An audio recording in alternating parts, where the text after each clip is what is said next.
बात जब गुरु भक्ति की होती है तो हमारे समक्ष उदाहरण के रूप में प्रस्तुत होते हैं एकलव्य, अर्जुन, ऐसे ही बहुत सारे नाम।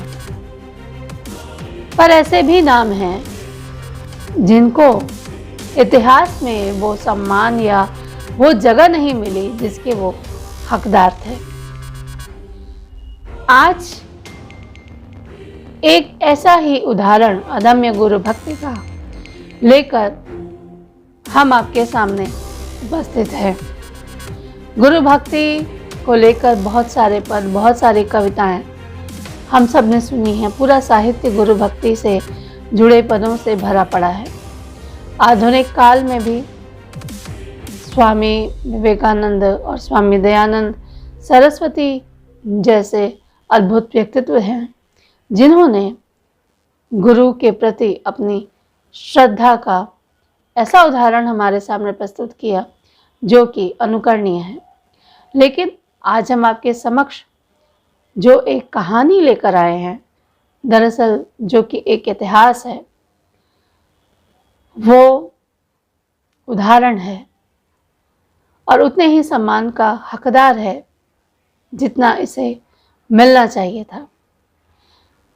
ये कहानी है 12 साल की बच्ची कालीबाई की, जिन्होंने गुरु की रक्षा के लिए अपने प्राणों की आहुति दी।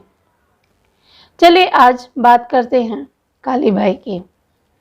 कालीबाई राजस्थान के डूंगरपुर जिले से थीं और आदिवासी समुदाय जो हैं वो भील समाज से आती हैं। 1935 में इनका जन्म हुआ था और इनकी मां का नाम नवली था। महज 12 वर्ष की उम्र में ही इन्होंने 19 जून 1947 को जागीरदारों एवं अंग्रेजों के शोषण के खिलाफ साहस का एक ऐसा अद्भुत उदाहरण प्रस्तुत किया जो कि आज भी प्रणम्य है। बात है उस समय की जब रियासतें चलती थी, राजा महाराजा हुआ करते थे और डूंगरपुर रियासत के जो शासक थे महाराज लक्ष्मण सिंह थे। अंग्रेजों की सहायता से राज चला रहे थे, तो निश्चित रूप से अंग्रेजों की जी हुजूरी भी करते थे और एक समाज सेवी थे उस समय के, महान समाज सेवी भोगीलाल पंड्या। उस समय उनके नेतृत्व में, भोगीलाल पंड्या के नेतृत्व में एक जन आंदोलन चलाया गया था जो कि समाज में फैली कुरीतियों को तो हटा ही रहा था, इसके साथ ही शिक्षा को भी बढ़ावा दे रहा था। डूंगरपुर रियासत के गांव-गांव में क्षेत्रीय स्तर पर स्कूल खोले गए और उसमें भील, मीणा, डामोर और किसान वर्ग के जो बच्चे थे उनको शिक्षा दी जाती थी। शिक्षा का प्रचार प्रसार किया जाता था और उस समय के बच्चे भी पाठशाला में आते थे। जब महाराज लक्ष्मण सिंह को इन गतिविधियों के बारे में पता चला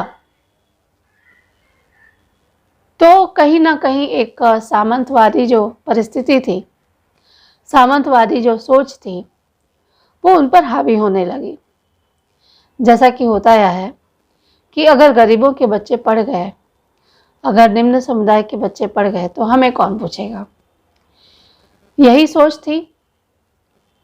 कहते हैं कि लक्ष्मण सिंह और उनके सलाहकारों ने सोचा कि यदि भील और मीणा जैसे समुदायों के बच्चे पढ़ गए, इनको ज्ञान हो गया, शिक्षित हो गए, तो फिर भविष्य में तो उनको चुनौती दे सकते हैं, सब अपना अधिकार मांगने लगेंगे, सब जागरूक हो जाएंगे। तो लक्ष्मण सिंह ने क्या किया कि पाठशाला के संचालन को रोकने के लिए 1942 में कानून बनाया और पाठशालाओं को बंद करने की योजना बनाई। मजिस्ट्रेट नियुक्त किया और मजिस्ट्रेट ने क्या किया कि जगह जगह जहाँ पे जिन स्कूलों में, जिन पाठशालाओं में मीणा और भील समुदायों के जो बच्चे आते थे उनको बंद करवाने लगे। अभियान को सफल बनाने के लिए पुलिस और सेना तक की मदद ली गई। इसी के तहत रास्तापाल की पाठशाला बंद करने के लिए मजिस्ट्रेट, पुलिस अधीक्षक और ट्रक भरकर पुलिस और सैनिकों को गांव में भेजा गया। रास्तापाल में नाना भाई खांट गांव के बालक बालिकाओं को अपने घर में बुलाकर पढ़ाते थे, अध्ययन करवाते थे और इस पाठशाला में उनका सहयोग देने के लिए अध्यापक के रूप में गांव बेड़ा मार्गिया के सेंगा भाई भी थे, जो कि उनकी सहायता करते थे। पाठशाला का जो खर्च था वो नाना भाई खांट उठाया करते थे और राज्य के आदेशों के बावजूद भी इन्होंने पाठशाला में पढ़ाना जारी रखा। 19 जून 1947 को जब यह घटना हुई तो पुलिस नाना भाई खांट की पाठशाला पर पहुंची। नाना भाई खांट की पाठशाला में उस समय अध्यापक सेंगा भाई दोनों उपस्थित थे। पुलिस ने दोनों को कमरे में बंद किया और बंदूकों के कुंडों से मारना शुरू कर दिया और मजिस्ट्रेट ने नाना भाई से स्कूल में ताला लगाने के लिए कह दिया। नाना भाई ने ताला लगाने से मना किया और चाबी नहीं दी। तो जो सैनिक थे उनके साथ, मजिस्ट्रेट के साथ, वो इन दोनों को यानी नाना भाई खांट को और सेंगा भाई को ट्रक के पीछे रस्सी से बांधकर घसीटने की तैयारी करने लगे। एक अध्यापक को पुलिस घसीट रही थी, अध्यापक सेंगा भाई। मजिस्ट्रेट ने पुलिस को सख्त आदेश दिए थे कि जबरदस्ती स्कूल पर ताला लगा दिया जाए। नाना भाई और सेंगा भाई ने बहुत जमकर विरोध किया और पुलिस ने उन पर लाठियां बरसानी शुरू कर दी।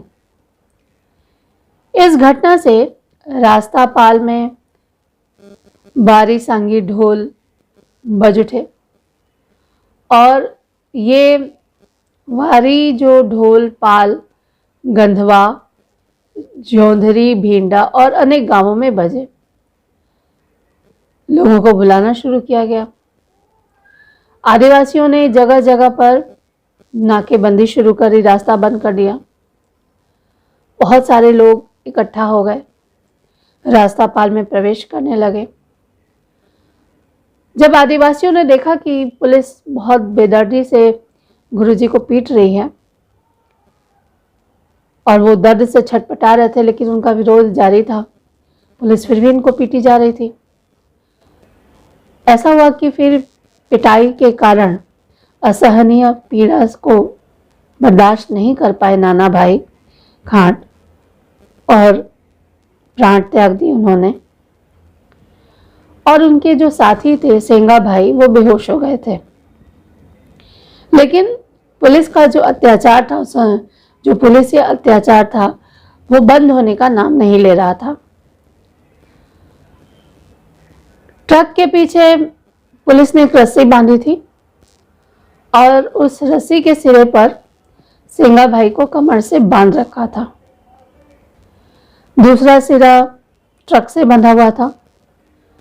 जब लोगों ने इस दृश्य को देखा, बड़े अचंभित हुए, बहुत दुख भी हुआ, लेकिन किसी की हिम्मत नहीं हुई कि वो सेंगा भाई को बचाने के लिए आगे आए। सब एक दूसरे का मुंह देख रहे थे, कौन आए, कौन अपनी जान दे, क्योंकि पुलिस के अत्याचारों को देखकर कहीं ना कहीं सबके अंदर भय हो गया था। पुलिस सिंघा भाई को घसीटती हुई चली जा रही थी। सिंघा भाई जो कि इतने समय से लोगों के लिए काम कर रहे थे, उनके बच्चों को पढ़ा लिखा कर शिक्षित बना रहे थे, अपनी सहायता के लिए लोगों को आवाज दे रहे थे, लेकिन कोई उनकी सहायता को सामने नहीं आ रहा था। सब बोल रहे थे सिंघा भाई सबको, तुम्हारी वीरता कहाँ गई, तुम्हारा जोश कहाँ गया, लेकिन किसी की भी हिम्मत नहीं हुई कि सिंघा भाई को बचाए। लेकिन उसी समय अचानक सिर पर घास की गठरी और हाथों में जो दांतली होती है उसको लिए हुए ये 12 साल की बच्ची काली बाई एकदम सामने आ गई। उसने अदम्य साहस का परिचय दिया और भीड़ को चीरते हुए वो आगे बढ़ी और सभी लोगों को डांटते हुए वो आगे बढ़ी और पुलिस अधिकारियों से पूछा कि क्यों पकड़ा है आपने। पुलिस अधिकारी पहले तो चुप रहे, फिर जब काली बाई ने बार बार पूछा तो बता दिया कि महारावल का आदेश है और आदेश के विरुद्ध स्कूल चला रहे थे, इसलिए गांव में विद्यालय खोल रहे थे, इसलिए इनको गिरफ्तार किया गया या उनके साथ इस तरह का व्यवहार किया गया। कालीबाई ने कहा विद्यालय चलाना अपराध नहीं है।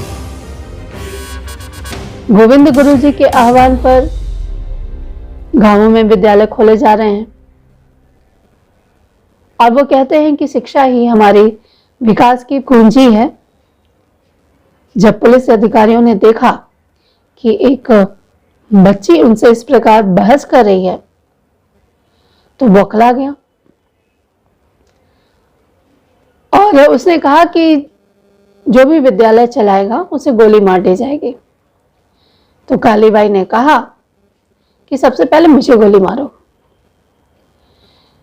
ये जो बातचीत हो रही थी उससे गांव वालों में भी जोश आ गया और महारावल जो थे उनके खिलाफ वो नारे लगाने लगे, नारेबाजी करने लगे और पुलिस अधिकारी ने ट्रक को चलाने का आदेश दे दिया। तो जिस तरह से सिंघा भाई को घसीटा जा रहा था उसे देखकर कालीबाई क्रोध में आ गई, क्योंकि ये गुरुजी उसे पढ़ाते थे, सबको पढ़ाया करते थे। तो अपने मास्टर जी की दुर्दशा देखकर कालीबाई उन्होंने एकदम भवानी का रूप ले लिया, चंडिका का रूप ले लिया और जोर से चिल्लाने लगी वो कि मास्टर जी को छोड़ दो, मास्टर जी को क्यों घसीट रहे हो, कहाँ लेकर जा रहे हो, इनको क्यों मार रहे हो। और वो ट्रक के साथ तेजी से वो आगे बढ़ती है। गाड़ी के पीछे पीछे दौड़ते हुए वो उनके पास पहुंच गई और उस बच्चे ने कोशिश की कि हाथ की जो दांतली थी उससे वो उस रस्सी को काट दे जो ट्रक से जुड़ी हुई है, लेकिन ये निर्दयता, ये एक निर्दयपन, आप इसकी मिसाल कहेंगे कि ये क्रूरता का ये एक भयावह रूप था कि पुलिस ने गाड़ी को तो पहले रोका, कालीबाई को डराया, धमकाया और वापस लौटने को कहा, लेकिन कालीबाई अपने गुरु की रक्षा के लिए सामने आ चुकी थी और पुलिस जिस तरह से पीट रही थी उसे देखकर उसका खून खौल उठा था। उसने पुलिस को मतलब बात नहीं सुनी पुलिस की। मास्टर जी को बचाना चाहती थी वो। उसने क्या किया कि रस्सी को एक झटके में काट दिया और पुलिस बंदूक ताने खड़ी थी, लेकिन उसने ना बंदूकों की ना गोलियों की किसी की भी परवाह नहीं की। छोटी सी बच्ची के हौसले को जब कई महिलाओं ने देखा तो वो सब जोश में आ गई। उनके अंदर थोड़ा सा साहस आया और जब रस्सी कट गई तो अन्य भाई भी, जो भी आसपास के लोग थे, सिंगा भाई के साथ आ गए। सिंगा भाई बेहोश थे। जो बच्ची थी काली बाई, उसने एक महिला से कहा कि देखते क्या हो, मेरे गुरुजी के प्राण खतरे में हैं, दौड़कर पानी लेकर आओ। जब बालिका का यह तेज पुलिस ने देखा तो पुलिस को तो एक शक्ति का जो गुरूर होता है ना, अहंकार जिसको कहते हैं, उसने उसे इतना निर्दयी बनाया कि उन्होंने बच्ची पर ही गोली चला दी। काली बाई पर पुलिस ने गोली चलाई। काली बाई का साहस देखकर, उसका बलिदान देखकर वहां के जो भील आदिवासी थे, उनकी आंखें खुली और उन्होंने मारू ढोला बजा दिया। भील आदिवासी पुलिस पर आक्रमण करने के लिए तैयार हो गए। पुलिस को मालूम था कि मारू ढोल आवाज जो होता ही है उसके मारने मरने का संकेत है। तो सब वहां से गाड़ी में सवार होकर, जितने भी पुलिस के लोग थे, जो भी अत्याचारी थे, सब फरार हो गए। गुरु की रक्षा कर दी। आज भी राजस्थान के डूंगरपुर जिले में, पूरे राजस्थान में ही काली को लोग बहुत श्रद्धा के साथ याद करते हैं, क्योंकि ये अद्भुत उदाहरण है। हम बड़े बड़े नाम देखते हैं, बड़े बड़े उदाहरण देखते हैं, लेकिन 12 साल की बच्ची का एक अदम्य साहस, ये अद्भुत है। नाना भाई का जो शव, काली बाई बहुत बुरी तरह घायल हो गई थी उस समय गोलियां लगने से। उनको चारपाई पर रखकर डूंगरपुर लाया गया, अस्पताल में भर्ती कराया गया। काली बाई लगभग 40 घंटे तक जीवन और मौत की लड़ाई लड़ती रही, लेकिन बच नहीं पाई। 19 जून 1947 को वीर बाला काली बाई ने जिस साहस और बलिदान की वो जो मिसाल कायम की, वो हमेशा अविस्मरणीय रहेगी। उनके इस बलिदान ने आदिवासियों में साहस को जगाया। डूंगरपुर जिले में काली बाई के नाम पर एक पार्क बनाया गया। उस पार्क में काली बाई की प्रतिमा स्थापित की गई और 19 जून को रास्तापाल गांव में मेले का आयोजन किया जाता है। हजारों लोग आते हैं और श्रद्धा सुमन अर्पित करते हैं। ऐसे बहुत से उदाहरण हैं हमारे इतिहास में जिन पर बात होनी चाहिए। अगर आप ऐसे किसी भी व्यक्ति के बारे में जानते हैं तो हमसे साझा अवश्य करें। आज की प्रस्तुति के लिए इतना ही। हम फिर नई प्रस्तुति के साथ आपके सामने उपस्थित होंगे। नमस्कार। अपना ध्यान रखिएगा।